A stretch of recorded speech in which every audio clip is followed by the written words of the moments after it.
এইবার যদি হাসিনা এসে জেলে চলে যায়, এতে বাংলাদেশের মানুষ আবার খুশি হবে। ভারতের সাথে আজকে সম্পর্কের এই যে টানাপোড়েন, তার শতভাগ দায় হচ্ছে দিল্লির। প্রধানমন্ত্রী দিল্লি সফরে যাক, কিন্তু যাবার জন্য যে আয়োজন করা দরকার তার ঠিক উল্টা আয়োজনটা তারা করছে। দাওয়াতপত্র দিয়ে আবার 5 তারিখে গণ অভ্যুত্থানের দ্বিতীয় বার্ষিকীর দিনে সে আবার হাসিনাকে ওখানে বক্তব্য দেওয়ার জন্য অ্যালাউ করছে। তো এটা তো একটা প্রচ্ছন্ন উস্কানি। চাকমা নেতারা দেখলাম যারা আমাদের অঞ্চলে আছেন এবং যারা ভারতে বাস করছেন, তারা ইতিমধ্যে ভারতের আদালতে যাবেন পর্যন্ত বলেছেন যে আমাদের পার্বত্য চট্টগ্রামকে ভারতে অ্যানেক্স যেন করে নেয়, অন্তর্ভুক্ত করে নেয়। তাহলে এই যে ঘটনাগুলো ঘটছে, এটার সাথে তো দিল্লির নিঃসন্দেহে ইন্ধন আছে, ঐতিহাসিক ইন্ধন আছে। তারপরে বিমস্টেকের চেয়ারম্যান হিসাবে ব্রিক্সের সাইডলাইনে দাওয়াত দেওয়াটা আমাদের দেশের জন্য খুবই অপমানজনক। তো সেক্ষেত্রে মাননীয় প্রধানমন্ত্রী এবং পররাষ্ট্র মন্ত্রণালয় যে সিদ্ধান্ত নিয়েছেন ওখানে না যাবার জন্য, সেটাকে আমরা সঠিক সিদ্ধান্ত মনে করি। আমরা বোধ করি যে আমাদের ভারতের সাথে সম্পর্ক তৈরি করবার জন্য নীতিগত কোনো পজিশন নাই। বিষয়টা হচ্ছে যে ভারত এই সম্পর্কটা করতে চায় কি না সেটা ভারতকে প্রমাণ করতে হবে। বাংলাদেশ ঐতিহাসিকভাবে গত 55 বছর ধরেই ভালোভাবে সম্পর্ক করতে চাওয়ার জন্য যা যা করার সব করেছে, কিন্তু ভারত কখনো বাংলাদেশের রাষ্ট্র আকারে এই সম্পর্কটা করতে চায় নাই।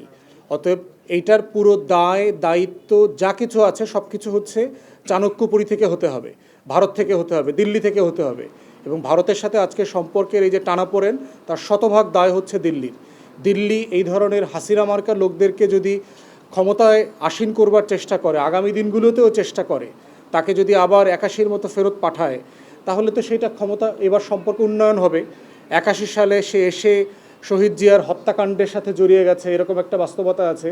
কিন্তু এইবার যদি হাসিনা এসে জেলে চলে যায়, এতে বাংলাদেশের মানুষ আবার খুশি হবে। তো সেইখানে ভারতকে প্রমাণ করতে হবে তারা আসলে সম্পর্ক উন্নয়ন করতে চায় কিনা। RICL TMX, যুগের পর যুগ স্থাপনা থাকে মজবুত। তারপরে দেখেন যে আদালতের প্রশ্নটা একান্তই ভারতের ইন্টারনাল ব্যাপার, ওখানে তো আমরা কিছু বলতে পারবো না।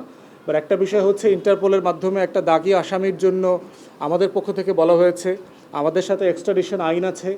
তারপরে দেখেন হাসিনা তো তার পোষ্য বহু বছরের, কিন্তু এই যে লীগের 2টা ছ্যাঁচড়া ছেলে যোগ হইল আপনার শহীদ ওসমান হাদিকে হত্যা করবার জন্য, তাকে কেন ফেরত দিচ্ছে না ভারত? কি কারণ আছে? এর মানে কি প্রচ্ছন্ন ইঙ্গিত আছে মমতা ব্যানার্জির সাথে অমিত শাহের যে কনভারসেশন, যে ওসমান হাদির সাথে ভারত জড়িত? তাহলে কি এইটাকে আমরা ক্রস বর্ডার টেরোরিজম আকারে পড়ব, যেটা ভারত বিভিন্ন সময় বিভিন্ন দেশকে, বাংলাদেশকে, পাকিস্তানকে আপনার অভিযোগ করে যে হত্যার সিদ্ধান্ত দিল্লিতে হয়েছে, লোকজন আসছে হত্যা করে আবার দিল্লিতে পালিয়ে চলে গেছে?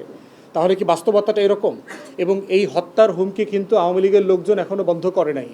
আগামী আগস্টের ভিতরে, এই ডিসেম্বরের ভিতরে অমুককে মেরে ফেলবো, এতজনকে মেরে ফেলবো, এই হত্যার হুমকি, ক্রস বর্ডার টেরোরিজম যা কিছু ঘটবে তার জন্য দিল্লি দায়ী থাকবে। শরীফ ওসমান হাদির হত্যার জন্য আমরা দিল্লিকেই দায়ী করব, কারণ এখানকার ঘাতকরা দিল্লিতে পালিয়ে আছে। বাংলাদেশ সরকারের রিপিটেড রিকোয়েস্টের পরেও তারা এদেরকে এখন পর্যন্ত বাংলাদেশ হাইকমিশনকে তারা কোনো কনসুলার সার্ভিস দেয় নাই, তাদেরকে জিজ্ঞাসাবাদ করার সুযোগ দিচ্ছে না। কেন দিচ্ছেন না? এর মানে কি আপনি সন্দেহ করছেন যে আপনি তাদেরকে দিয়ে যে অন্যায় কাজটা করিয়েছেন সেটা ফাঁস হয়ে যাবে, বের হয়ে যাবে? তাহলে Bharat, India must come clean. আমরা বারবার বলেছি ভারতের সাথে সম্পর্ক তৈরি করবার ব্যাপারে বাংলাদেশে কোনো দ্বিমতের জায়গা নাই। প্রতিবেশী রাষ্ট্র, তার সাথে আমাদের সম্পর্ক থাকবে, ঘুরতে বেড়াতে যাওয়ার, পড়ালেখা করার, অথবা আপনার চিকিৎসা নেওয়ার, ব্যবসা বাণিজ্য সব কিছু থাকবে। কিন্তু আমার সম্পর্ক নষ্ট করে না, আমার ইজ্জত সম্মান নষ্ট করে না, যেটা হাসিনা করেছে। তাই আমরা বারবার বলছি দিল্লিকে যে আপনার সম্পর্ক উন্নয়নের পুরো দায় আপনার। বাংলাদেশ ন্যায্যভাবে যা যা করবার সব করেছে এবং এই সরকারের এই পজিশনকে আমরা স্বাগত জানাই। এটা একটা হিস্টোরিক পজিশন। শহীদ প্রেসিডেন্ট জিয়াউর রহমানের যে আধিপত্যবাদ বিরোধী স্বাধীন চেতা বাংলাদেশপন্থী রাজনীতির যে জায়গাটা, এটা তারা প্রমাণ করেছে এবং আমরা তাদেরকে স্বাগত জানাই। এবং সরকারের এই পজিশনের সাথে আমরা একসাথে কাজ করব, যে কোনোভাবে, যে কোনো সময় যদি প্রয়োজন হয়।